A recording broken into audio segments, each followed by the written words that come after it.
Ini merupakan pool yang sangat besar ya di Surabaya ini yang cocok sekali untuk kegiatan-kegiatan spesial. Bisa dengan keluarga ya. Sudah kecemplung. Hati-hati ya kakak. Awas handphone. Awas kaduen. Awas nanti menjadi angsa. Karena kena air ya. Iya. Harus jadi angsa duluan. Oke, silakan hadirin sekalian. Marilah bersama-sama kita berdoa. Kita pejamkan mata sejenak saja, barang 1 menit, untuk kembali mendoakan saudara-saudari kita yang menjadi korban pesawat AirAsia.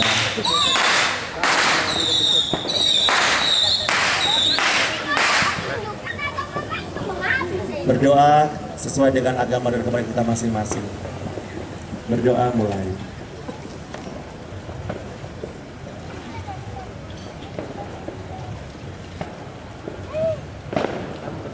Kita juga berdoa untuk diri kita sendiri, keluarga kita, agar di tahun 2015 kita diberikan rezeki, umur yang panjang oleh Allah Subhanahu wa Ta'ala, diberikan langkah yang lancar, dan semoga segala sesuatu yang kita rencanakan di tahun 2015 bisa tercapai. Kesehatan, keselamatan, kebahagiaan selalu menyertai kita dan keluarga, juga orang-orang yang kita cintai. Amin. Bapak Ibu sekalian, hadirin tamu undangan dan juga hadirin yang telah hadir di pusat Singgasana, bersama-sama kita akan menyaksikan sebuah tayangan, yaitu sebuah operet yang akan disajikan atau dipersembahkan oleh teman-teman dari Singgasana Hotel Surabaya. Ladies and gentlemen, kita akan saksikan bersama. Kita berikan tepuk tangan yang paling meriah. Ini dia Opera Cinderelas.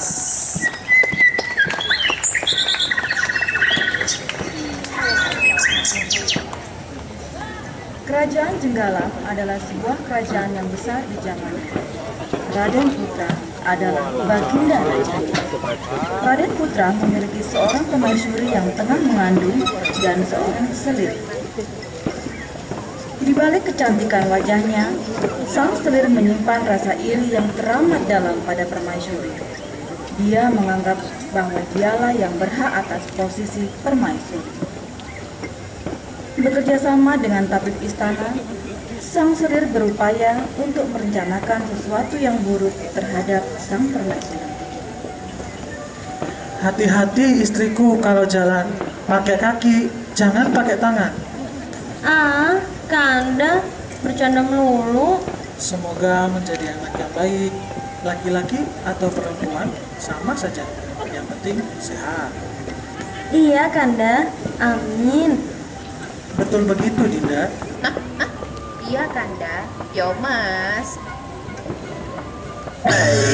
Senangnya dalam hati kalau beristri dua, oh seperti dunia ada yang punya kepada istri tua, karena sayang padamu, oh kepada istri muda, I say I love you.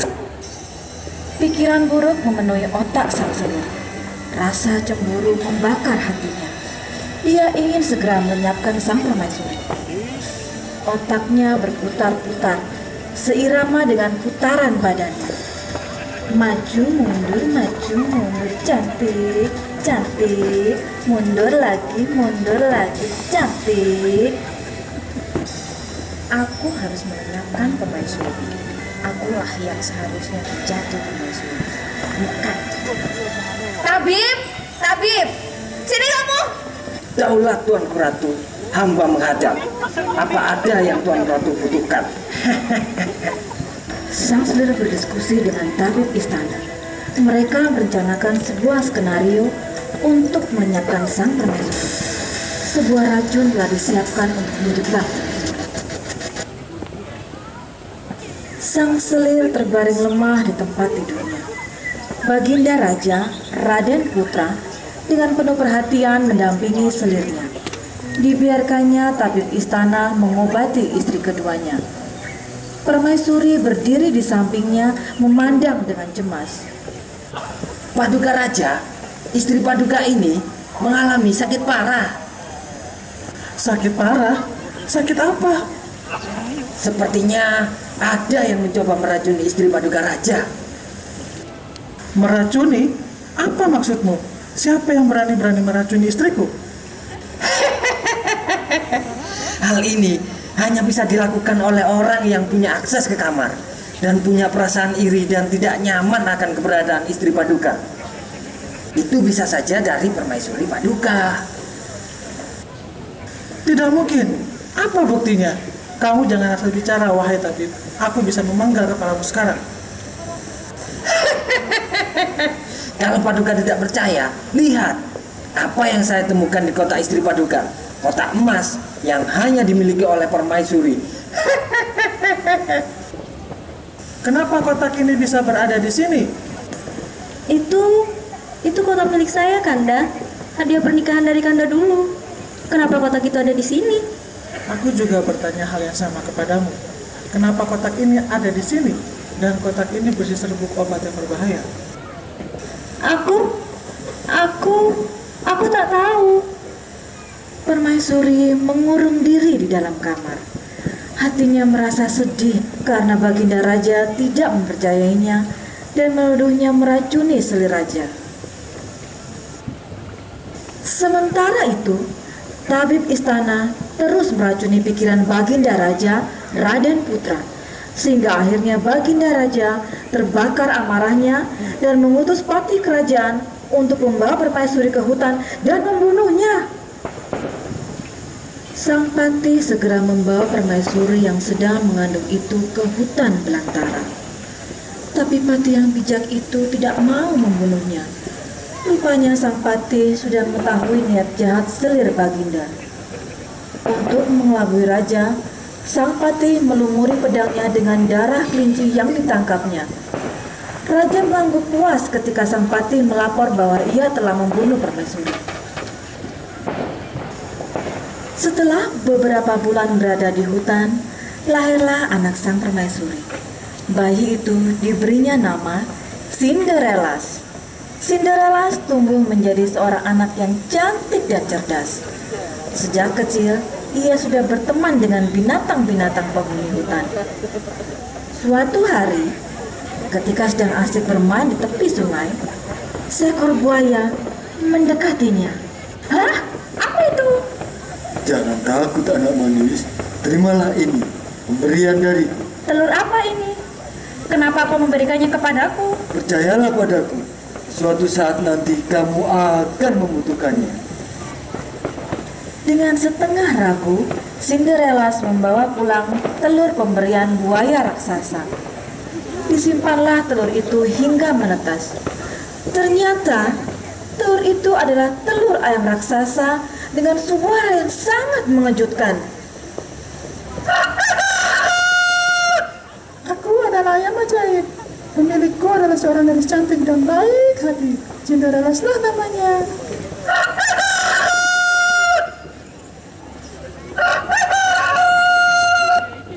Beberapa tahun kemudian, Cinderella sedang bermain-main di hutan dengan ayam kesayangannya, si Sinchan. Tanpa disadari, sepasang mata menatapnya dengan pandangan ingin tahu. Cinderella tidak menyadari ada pangeran yang memperhatikannya sedari tadi. Dengan pandangan takjub karena kecantikannya, sang pangeran memberanikan diri untuk muncul di hadapan Cinderella. Siapa kamu? Apa yang kamu lakukan di sini? Seharusnya aku yang bertanya kepadamu. Kenapa seorang gadis cantik kamu bermain-main dengan ayam di tengah hutan yang sepi ini? Siapa namamu, hai gadis? Namaku Cinderella. Memang rumahku di sini, di balik hutan ini.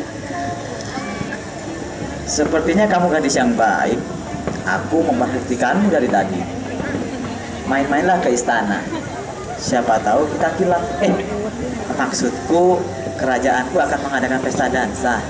Aku nggak bisa janji, tapi jika ada waktu mungkin bisa kuusahakan.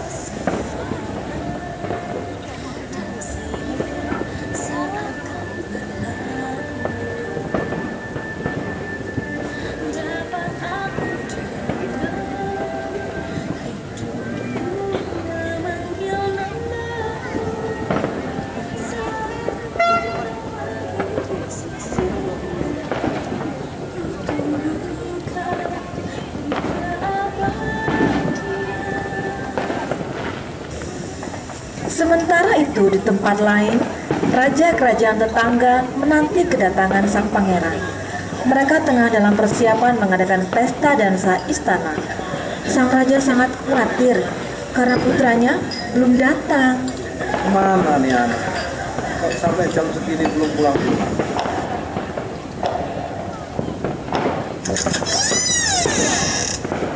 Ayah mencari saya. Iya anakku. Bagaimana? Sudah siapkah kamu untuk pesta dansa nanti malam? Sudah, Ayah. Undangan untuk semua gadis di kerajaan ini sudah lama dikirimkan. Baiklah, cepat sana, siap-siap. Malam ini acara dimulai. Oke, fix. Di hutan, Cinderella kebingungan bukan kepala. Undangan pesta dari sang pangeran sangat menarik perhatiannya. Tapi dia bingung apa yang akan dikenakannya. Dia tidak pernah pergi ke pesta dansa sebelumnya. Ibunya tersenyum-senyum melihat anak gadisnya yang cantik itu kebingungan. Kenapa kamu, Nduk? Bu, saya mendapat undangan pesta dari pangeran. Tapi saya bingung. Nggak tahu apa saya harus datang atau tidak. Anakku, kenapa mesti bingung, sayang? Kamu datang aja. Tapi saya ragu-ragu, Bu. Apa yang harus saya lakukan? Pergilah ke lubung. Ada pakaian yang indah untukmu. Ajaklah aku bersamamu di pesta nanti. Kamu akan menemukan takdirmu. Tapi ingat, kamu harus kembali pulang sebelum tengah malam. Cinderella terkaget-kaget dan gembira.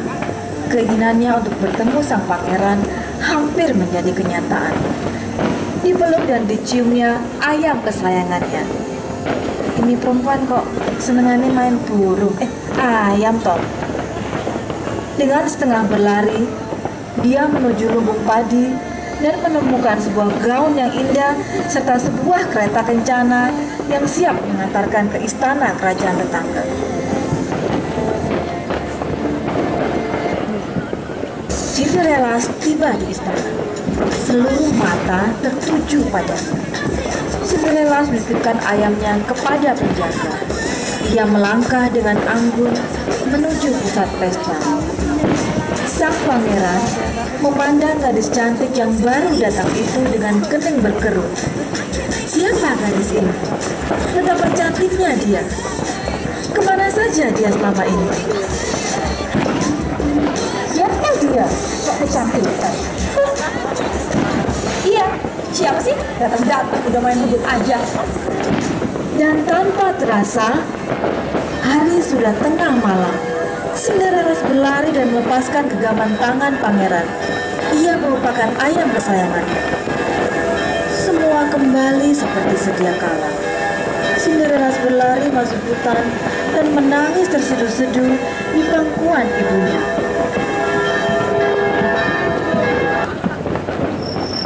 Sudahlah, kenapa kau tangisi? Saya menyukai pangeran, Bu. Saya mencintainya. Apakah saya salah? Dia akan jadi jodohmu jika dia memang jodohmu. Sementara itu di istana, sang pangeran juga sangat kehilangan putri yang belum sempat dia tanya namanya. Yang dia tahu, ada yang tertinggal milik sang putri tak bernama. Ayamnya ketinggalan. Sambil memegang ayam Cinderella, sang pangeran mencoba mengingat-ingat di mana dia pernah melihat ayam itu. Itu Saya, Pangeran. Saya membelinya siang dia masih hidup. Bukan, keles. Itu ayam Eke. Eke yang melihara sampai gemuk itu. Punya aku. Punya aku. Punya aku. Punya aku. Sudah, diam. Buktikan kalau ini benar ayam kalian. Kedua putri itu diam membisu. Mereka tidak dapat membuktikan bahwa ayam itu adalah milik mereka. Tiba-tiba pangeran ingat akan pertemuannya dengan Cinderella di hutan belantara beberapa saat yang lalu. Segera berangkatlah ia ke hutan mencari Cinderella sambil membawa ayamnya. Selamat pagi. Selamat pagi, Pangeran. Apa yang membawamu ke gubuk hamba? Apakah kamu yang datang ke pestaku malam kemarin? Apakah kamu yang aku cari selama ini? Apakah ini ayammu? Lincan, kupikir kamu hilang. Tiba-tiba sang ayam berkokok. Kukuruk. Aku adalah ayam ajaib. Pemilikku adalah seorang gadis cantik dan baik hati. Cinderella namanya. Kukuruk.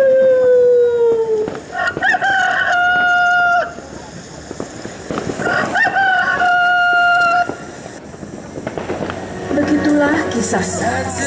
Pangeran menemukan Cinderella. Pujaan hatinya di antara putri-putri yang ada di seluruh kerajaan. Dengan keunikannya yang menarik perhatian. Dan mereka hidup bahagia selama